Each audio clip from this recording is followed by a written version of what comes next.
My name is Christopher Penn, Chief Data Scientist at TrustInsights.ai, and welcome to this masterclass on competitive social media analytics strategy. Boy, that's a mouthful, isn't it? Today, what we're going to be going through is the what, the why, and the how of using data-driven competitive social media analytics for your strategy to figure out how to get more out of your social media. So let's get started. We're going to switch things around here. This class is rated, well, it's not rated, but the theory, the ideas, the concepts, appropriate for everybody. The application, some of the techniques we're going to show are really appropriate for the most advanced practitioners of social media marketing, data-driven social media marketing. So if you feel like things suddenly get really intense, it's okay. You can go back and watch this as many times as you want while this is available. And if you have questions, my contact information is available at the end. So let's talk about competitive social media analytics and competitive social media strategy. What do people want? What do the executives want? In the 2019 PricewaterhouseCoopers survey of CEOs, they were asked what data do they want and what are they getting? 3 of these categories, data about your brand and reputation, data about risks to which the business is exposed, and benchmarking data on the performance of your industry peers, are all competitive data points, right? These are all competitive data sets. CEOs are saying, 90%, 93%, 85% of CEOs want this information and see it as critical or important to their work. Of course, how many of them are getting it? 24, 22, and 18%. This is not good news for marketers, right? Because we're not delivering what the C-suite really desperately wants us to be giving them. And it's too bad because in so many ways, if we had that competitive data, that analytics that shed some light on what our competitors were up to, we could be transforming our marketing even more impactfully than social media. From the August 2019 CMO survey, Chief Marketing Officer survey, CMOs were asked, what degree does the use of marketing analytics contribute to your company's performance? And it is rated higher than mobile marketing and social media marketing. So analytics, the use of data and unlocking its secrets, is vitally important. When CMOs were asked, what quality knowledge assets do you have that you think are the highest? Competitive intelligence rated 3rd out of 6, which is really quite shocking. This is on a scale of 1 to 7. CMOs don't have the data either, or if they do, they don't think it's great quality. So let's talk about why this is. What is it we're struggling with as marketers? As social media marketers, we're having a real hard time proving the value of what we do, right? Social media, again, CMO survey, makes no headway on contributions to company performance. None. In terms of no changes for the better. CMOs believe that social media contributes not really to company performance. This is bad news if we are the social media managers, right? If we are trying to make a case for increased budgets, more adventurous experiments, we're not showing that we're making good headway here. And this is the one that personally drives a stake through my heart. The use of analytics to make decisions has been up and down. It's kind of going in the right direction, but still, 6 out of 10 companies are not using data to make decisions. And when we think about our competition, if we're in that 6 out of 10 group and our competition's in the 4 out of 10, and we know that marketing analytics delivers higher impact than social media, we could be in a whole lot of trouble. What's the impact? Well, no surprise. If our competitors are using analytics to make decisions and watching us, and we're not watching them, we're going to lose. We're going to lose money. We're going to lose opportunity. A worst case scenario, we might even lose our employment if our company goes under. Now, I'm not saying social media analytics alone would drive us out of business, but it would be symptomatic of greater problems within the organization. So why are we talking about competitive analytics? Don't we have enough to worry about with our own data? Well, yes, we do, and that's a topic for another class. But competitive data matters for three major reasons. Number one, we want to understand the conversations, the context, the landscape of what's happening in our industry. And we can watch ourselves and our audiences, and that's great. But there's a bias there, right? People interact with us because they like us, or they like us enough to interact with us anyway, or they want to have some sort of meaningful interactions with us, whether it's customer service complaints or what have you. But it's all biased towards us. If we don't offer a certain product or service, if we don't think in a certain way, if we don't appeal to a certain kind of audience, we may never know that the market opportunity is greater. Competitive analytics gives us the ability to see that bigger picture. Maybe, the coffee shop down the street has got lattes and we don't. We don't know that that's missing from our repertoire, because if we just monitor our conversations, unless a customer says, hey, why don't you have lattes? We might never know that, actually, that's something people want. But if we were monitoring our competitor and all of them are saying, their customers saying, I love the cinnamon spice latte. Well, now we know that something's missing. So that's the first reason. The second reason, we want to see what's working. Social media marketing is difficult. It is difficult, and it's getting more and more difficult every day, unless you're just swiping the credit card repeatedly and putting more dollars into Mark Zuckerberg's pockets. So we want to know what's out there. We want to see the best of the best. What's working? What can we be doing to improve our social media? And one of the best ways to do that is to look at our competitors and to see what's working for them. Are they doing some things that we could conceptually do ourselves? Are we doing some things that they're not doing? We need to know what's working. And third, especially in the process of content creation for social media, sometimes you get stuck in a rut and you want to find those ideas for inspiration, get a sense of what's out there. What's possible? What are some creative ideas that we could use to maybe add a little pizzazz to the work that we're doing? So we go, as I say, let's do some competitive analysis. And then we go and do it wrong. And what do I mean by doing it wrong?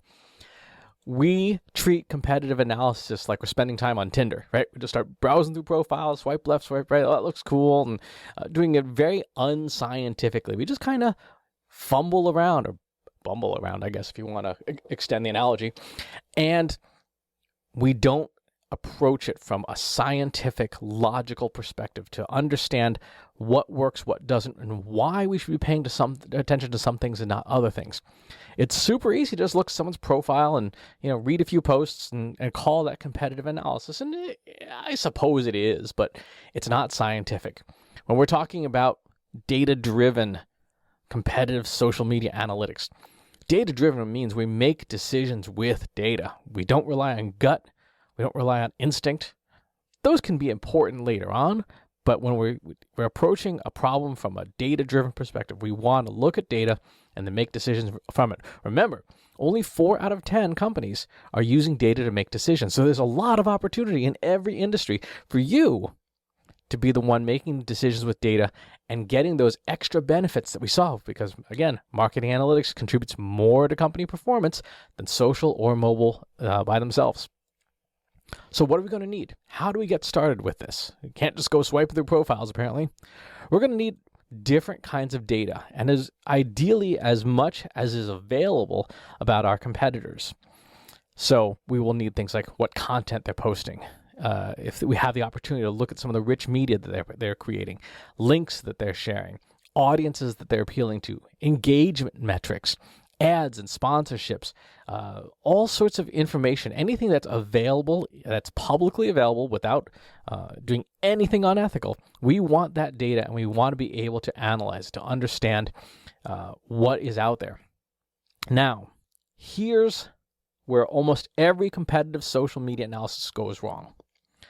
People start gathering all this data, and then they immediately start puking it back, right? Oh, well, this company has this many followers and this many posts per week, and they do this and they do this, and you just get slide after slide after slide of junk.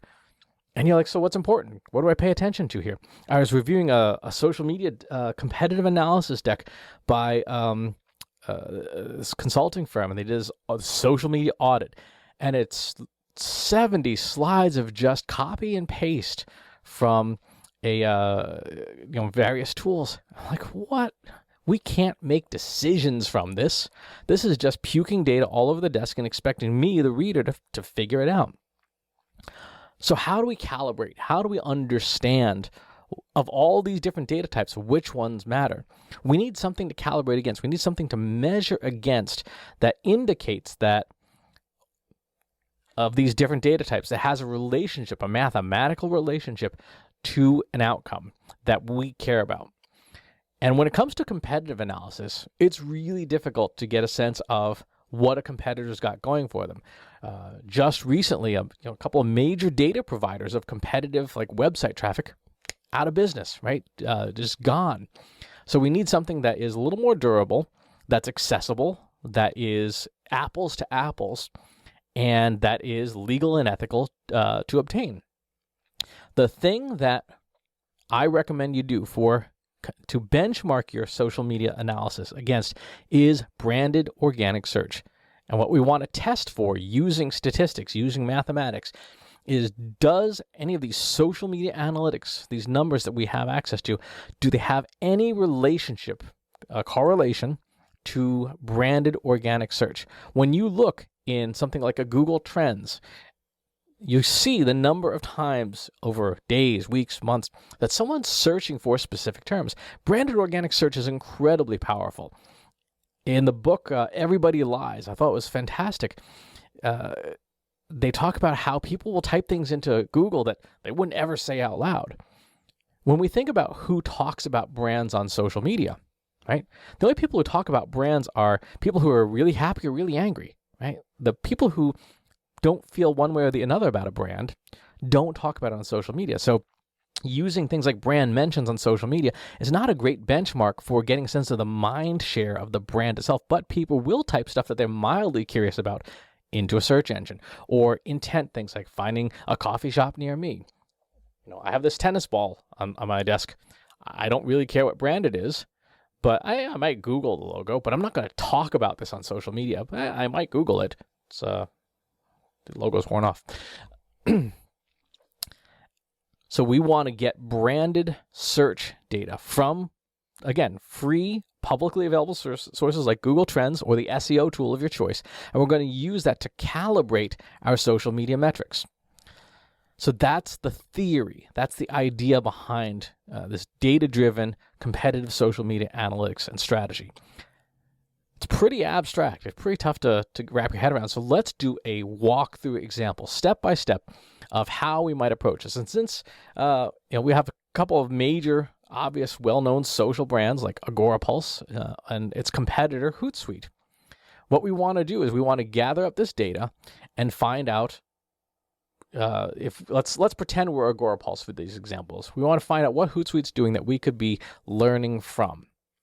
First thing we need to do is we need to find out if there's a there. If there's smoke, there's fire kind of analogy. So we want to go into our search data and we want to see, is anybody searching for these brands? Yes, people are searching for Hootsuite over time. It is actually a bit on the decline. And yes, people are searching for Agorapulse over time. So we know that there is data out there that we can use to calibrate against. If nobody was searching for our brand, it'd be real hard to do a competitive analysis. But you know what?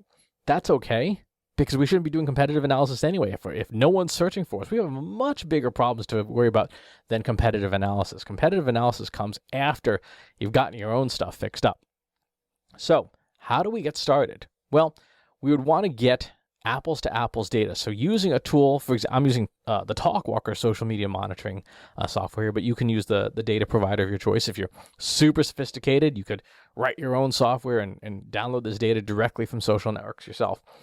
And I'm looking for all of the content that Hootsuite is publishing. And so I want author Hootsuite here.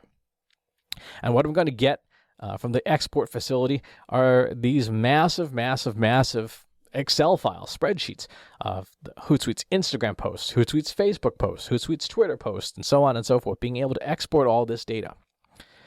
And what we're going to do is we're going to blend it all together and then compare it to those branded organic searches. Now, there's a bunch of different ways you can do this. You can There's a very manual, very, very painful way of doing it in Excel that will take you ages. Your best bet, however, is to use a tool like a data science tool. This is one called R Studio. There's Python, there's IBM's SPSS. There's a bunch of different tools you can use. But what we want to do is we want to get every single spreadsheet, put it all in one big spreadsheet, and put our branded search data together in that and say, okay, that's what we're going to measure against. How many people are searching for Hootsuite? And how does that compare to all of their social metrics? To find out, is there a relationship there? So I went through and did this, and you can see barely, it's like something around 15,000 Facebook posts and 3,000 Twitter posts and some odd number of Instagram posts. The data processing facility basically turns into one really big spreadsheet. And then we take that and we feed that to an artificial intelligence, a machine learning piece of software that will help us do every possible combination of all those variables, likes, the number of dislikes or reactions, or haha, or funny, or sad, the reactions on Facebook. We want to engineer out things like how long are these posts? Are some posts longer than others? How many words are in a post? What are the emotions in these posts? Are they happy? Are they joyful? Are they sad, angry? On every network that we have access to and all the data we have access to, we want to put that all in that giant spreadsheet and then use our artificial intelligence, use something like IBM Watson to say, okay, compare every possible combination of all these columns in the spreadsheet with that branded organic search, the number of branded organic searches. And that will tell us which variables matter and which ones don't. Because if there are a whole bunch of variables that have no mathematical relationship to the outcome we care about, people searching more for our competitor, then we can discard those. And we can only pay attention to the handful that really have that strong relationship. So let's take a look at what this would look like. Here's Agorapulse. Again, out of those 70 some odd different variables and emotions and engagements and number of followers and all that stuff, we see that Agorapulse, what has a mathematical relationship to branded searches for them, are Twitter posts that are of high positive sentiment, longer Facebook posts, and more Twitter positive sentiment stuff. So it's really interesting there. The stuff that has a relationship to branded searches for Agorapulse are content on Twitter that's using positive, joyful, anticipatory language, and longer posts on Facebook. So we're going to keep that in mind. Then we're going to do this exact same thing for Hootsuite, the arch competitor here. Hootsuite comes up with different numbers, different variables, different things that make their content work better for them. Right? For them, it's likes on Facebook, favorites on Twitter posts, and retweets. Seems to have the highest relationship to those branded searches for Hootsuite are engagement metrics in their social media. Now you're saying, well, great, what do I do with this information? What we want to do is now we want to apply it to our strategy. We want to start building out our strategy. First things first, we're going to use something like a SWOT analysis. Now, if it's been a little while since business school, SWOT analysis is a way of looking at different types of strategies and understanding for you and a competitor. For you, the things that are under your control. You have your strengths, what you're good at, your weaknesses, what you're bad at, and then things that are out of your control, your competitors. What are the opportunities that a competitor is giving to you, basically their weaknesses, right? And what are the threats, the things that they're strong at that you might be weak at? A lot of people do this really, really badly, and that's okay. What we want to do, though, is not try to navel gaze and guess at all these things. We actually want to slot our data into this to help us build a strategic perspective. So we know if we're Agorapulse, joyful, positive content, longer Facebook posts, those are things that are under our control. We can do more of those pieces of content. And we know that's a strength that has a positive relationship to our outcome. We know that we have a weak spot. Our posts are not engaging enough to have an impact on those branded organic searches, but we know that our competitor does. So this becomes a weakness for us. How do we mitigate this weakness? What can we do to get people to engage more with our content? When we look at the competitor, things that are out of our controls, their content, all those same sentiment and emotion variables don't seem to have a relationship. So their content is just not, it's either emotionless, or the emotions that they're conveying are not emotions that have a relationship to that branded search outcome, that brand awareness outcome. And we know that competitor is strong at these engagement metrics. Now you have a plan of action. How do you shore up your weaknesses? And then how do you double down on your strengths? How do we double down on doing more of this emotion content and how do we do less of the stuff that just not getting engagement? From here, we take that strategic framework and we start testing it.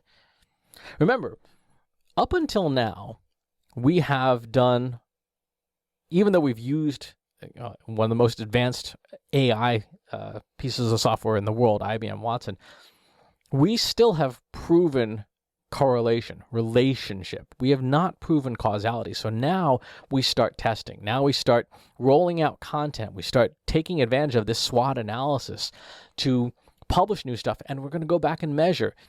It may just be coincidence that positive content has a relationship. So we might want to test that and either test doing more of it or potentially doing less of it.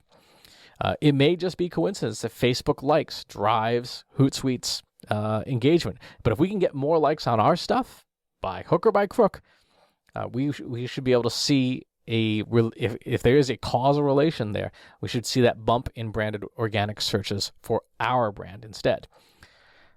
At this point also, now an experienced social media marketer like you has the ability to go into that data file, sort by these metrics, right? You're going to sort by Facebook posts that have high numbers of likes, sort by high numbers of Twitter posts, sort by high numbers of retweets, and look at the top 10% of those posts. What can you, as an experienced social media marketer, gain from that? Is there certain types of language structures, certain verbs or adjectives or whatever, certain types of photos or videos or images, certain post types that you can use, that Hootsuite's doing well and that you can use on the Agorapulse account to, again, try and get more of those engagements. Hootsuite's good at engagement, so how can we borrow concepts and ideas and tips and tricks, not plagiarism, just the ideas, to apply it to our account, to take it up to that next level. We can also set up in a service like TalkWalker. You would set up monitors around those specific metrics. So you could set up in TalkWalker, I want to see posts by Hootsuite sorted by Facebook likes or by tweets, and keep an eye on them over time. Okay, are they continuing to get those high levels of engagement? And if so, what is it that they're doing? What is it that we can see here? One of their top performing tweets is about a report that they did. Great. Have we got a report out that is something that we can test? Can we test language similar to this? They do a very interesting thing. They ask, have you received your copy yet? Which is a neat twist from how a lot of marketers will say, have you downloaded your copy, or have you gotten your copy? Have you received it? Interesting idea. Can we try that phrase as well? And of course, we can use, again, social media monitoring tools and that restricted group of top posts based on our competitors' top metrics that we've established. Who are their influencers within that narrow set? Not everybody, but who are the key opinion leaders in that highly engaged content? Is there a way that, if they're not, employees of the company or under contract with them, is there a way that we could poach them maybe? Is there a way we could woo them and use that influence to help boost engagement on our posts, mitigating our weakness? And perhaps, if we can find a language match with some of these folks, use it to reinforce our own joyful, positive messaging that scored so well for us in this algorithm. Again, we're going to test, we're going to prove this causality using the scientific method. We have a hypothesis that the metrics that work for us are these things, and we're going to test doing more of those. We have a hypothesis that these metrics work for our competitor, and so now we're going to take those data points and start testing them to prove causality. If we do more of this, do we get more of that? If we do less of this, do we do less of that? So that causality is really important. Now, if you are a super advanced social media practitioner, you want to expand your mind. What I mean by that is give some thought to what social media is and how it relates to branded organic search, which is the outcome we're going after, because, again, apples to apples. When we say social media, we all think of this, right? Twitter, Facebook, Instagram, LinkedIn, TikTok, Snapchat, Tumblr. We get it, right? But that's not what social media is. Social media, social networks are any service where the value of the service obeys Metcalfe's law of network effects, this mathematical equation. If you have a smartphone, you have a phone, just a telephone, right? And you're the only person in the world who has one of these, this really has no value. When you have someone else who has it, you can call them, right? Now it has value. And then as another person gets one and another person gets one, the network's value increases. But what's interesting about it is that your value, the value of your phone, goes up as more people get these. That's what makes a social network so valuable. It is about not about the company or the network, but it is about the number of people that you have access to. It's one of the reasons why the legacy networks like Facebook and stuff are going to be so hard to overthrow, because this network effect is a massive powerhouse for them. So think about this. What isn't a social network? Right? A blog is not a social network, right? Its value is the same whether one person reads it or a million people read it. And the more people who read it doesn't get more valuable to you, the reader. It is what it is. But imagine what Twitter would be like if you only followed one person. It'd be sad and lonely, right? Just following one person, you see their posts, there's no real value there. So we're like, okay, well, what does this have to do with competitive analysis? Broaden your perspective on what a social network is. We think, when we say social media, it's these things, right? But what about YouTube? It's a social network, and it is a huge social network. It's also a search engine, but that's another masterclass. Quora, the question and answer site, is a social network where people can interact, and the value comes from the more people participating. Weibo, Slack is a social network. Right? It is a social network where the more people who are in your Slack instance, the more valuable it becomes. And there are tons of Slack instances completely out of the view of social media monitoring tools where real business is being done every day. I run one called Analytics for Marketers. If you go to trustinsights.ai/analytics for marketers, got 900 people in there talking about analytics. Guess what? That's a social network. Twitch, the live streaming gaming platform, is a social network. People watch and stuff. 500 Pixels, the photography network.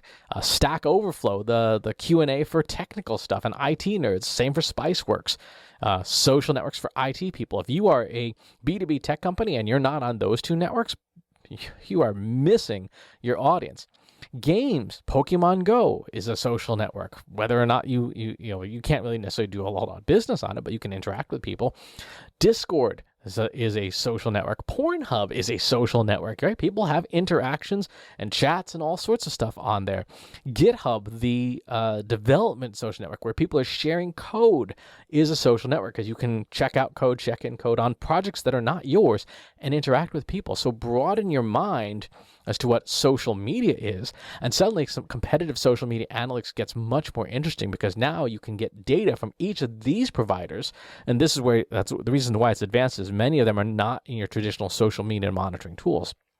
And do that exact same exercise that we did with just Twitter, Facebook, and Instagram. But now you have a number of posts on Stack Overflow, a number of comments on Stack Overflow for about this vendor, and get a much more holistic perspective of what could be driving that branded organic search, especially if you run the correlation analysis, nothing is super strong standing out. You're like, maybe there's a different social network in your industry or your business that isn't one of the main ones, but that's where business is being done. Tools like this is Ahrefs, the SEO tool, where you can see the number of links coming into Hootsuite.com. This is social media monitoring in a way, if you are trying to understand where they're getting links from, and then you can compare that to branded organic search. And especially if there are other social networks, I see Seismic in here, I see South by Southwest, the conference, in here. Again, all that data can go into that massive spreadsheet, and you can run that analysis and go, wow, now I really understand what drives that share of mind for Hootsuite. And now I know I can put it in that SWOT analysis and build my strategy for testing and eventually going after them. So that's the walkthrough of how you would do this. You're going to need some help, probably, to do this top soup to nuts the way that I've shown it here. You can use regular spreadsheets and things. It's just a lot more labor to do it. It's much easier to have the advanced machines do it. And you're going to need 6 roles. This may be in one person, like you're a data scientist on your team, but maybe 2 or 3 people, but you're going to need some help pulling this off. You will need a domain expert in your industry who can understand, especially for those niche social networks, where people hang out in your industry. Like if you're in oil and gas, that's a podcasting industry. That's an industry that consumes podcasts. Same for trucking. You need a business expert who can help you understand, does branded organic search itself have a relationship to your business outcomes? For most businesses, it does, but not all. You will need a scientist or someone familiar with the scientific method to help you prove that causality. Remember, we were talking, just because the supercomputer said there's a relationship doesn't mean it's causal. So you want someone with that scientific background to help you run tests and produce reproducible, reliable results. If you're going to go after some of those niche social networks, or you want to build your own software, you're probably going to need a coder to help talk to those networks and get data out of them. You'll need a data engineer to store that data and help you access it, and that stats and math expert to help you with a lot of that combination of all those metrics, and then running the different algorithms and choosing the one that you want that best fits the data. In terms of tools that you'll need to pull this off, again, at the most advanced levels, you're probably going to be looking at using something like IBM's Watson Studio to do that massive analysis. And then these data science tools, R, Python, command lines, SQL databases, NoSQL databases, and such. Now, if you're like, whoa, slow down, we don't have any of this, that's okay. You can still take the idea, even if you can't do the super technical stuff, you can still take the ideas like the SWOT analysis with specific metrics that you know how to measure and apply the same principles and test that way. That's what makes it strategies. You have the framework that you can fit any of these data points into at the level of skill that you're comfortable with. The reason we have this advanced walkthrough, and this is why this is an advanced masterclass, is so that you can see what's possible at the highest levels, and that gives you a roadmap of work, where you want to work towards.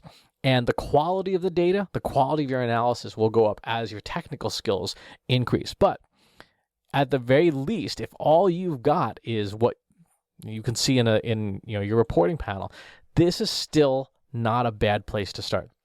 Being able to understand your strengths and weaknesses, being able to understand your competitors' strengths and weaknesses and how they map to yours, and then building a strategy and testing against it until you find what really works to grow in the outcome that you care about. And again, I would strongly encourage that you benchmark against branded organic search. People searching for you, your company, your products, your services, your key executives by name.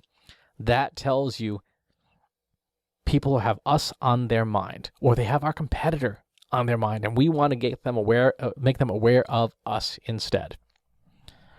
So this was a lot. There's a lot to think about, a lot to try out. I would encourage you, try this stuff out at whatever skill level you are comfortable with. Try taking that next step outside of your comfort zone into whatever the next analytical tool is, including some of the more advanced ones that I've shown here. Take that comfort zone out of traditional social networks that are in every single monitoring tool and go to some of those niches and try seeing what's possible in those places. And if you'd like some more reading, I have a book that details some of the more advanced techniques, but happy to answer your questions if you have them. Feel free to drop me a line. But thank you so much for being a part of this masterclass. I hope you got something out of it that you can take away and use today and give you something to work on as you expand your own skills. Again, my name is Christopher Penn, Chief Data Scientist of TrustInsights.ai. Thanks for being here. Want help solving your company's data, analytics, and digital marketing problems? Visit TrustInsights.ai today and let us know how we can help you.